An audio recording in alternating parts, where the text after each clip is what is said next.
Welcome back, Learn Citizen. Last week, we discussed what anger is, its purpose, and how it affects us emotionally and physically. In this video, we are going to shift our focus to recognizing our personal triggers and learning to manage them. Do you know understanding what triggers your anger is a crucial step in controlling your emotional responses? By identifying what sets off your anger, you can take proactive steps to manage it before it escalates. To begin today's session, we need to ask ourselves a fundamental question.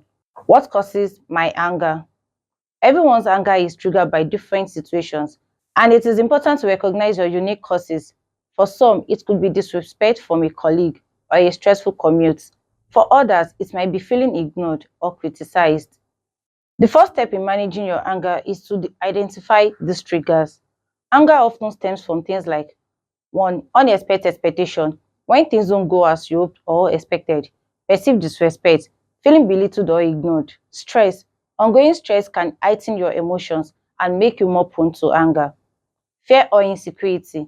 Sometimes anger marks deeper feelings of fear or inadequacy. We all have unique triggers, and identifying them requires some self-reflection. Let's take a moment to reflect on the situations that most commonly provoke your anger. Now, think about the last 3 times you were angry. What caused it? Was it something someone said or a situation you couldn't control? Perhaps stress from workload. Write down these triggers in your notes for later discussion. Let's talk about the signs that indicate you are getting angry. Anger doesn't just appear out of nowhere. It often builds up gradually, giving you physical and emotional cues.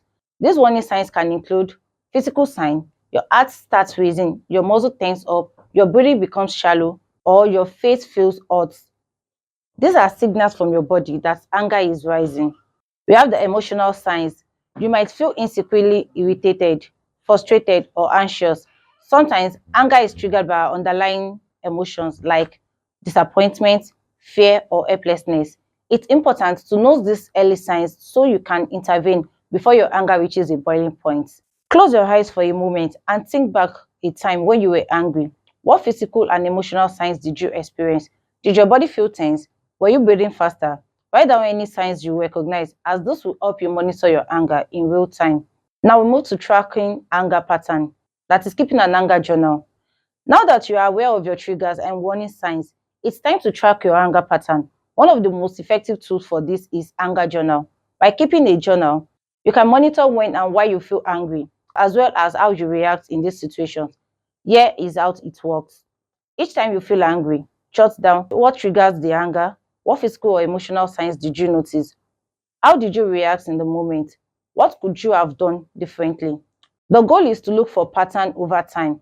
Do the same trigger keeps coming up? Are there particular times or day or situation that provoke more anger? By identifying these patterns, you can start working on strategies to manage them more effectively. Activities you can do at home. Continue tracking your anger in your anger journal. Over the next class, take note of what triggers your anger, the sign you experience, and how you respond. This will help you become more self-aware and better prepared to manage your emotions.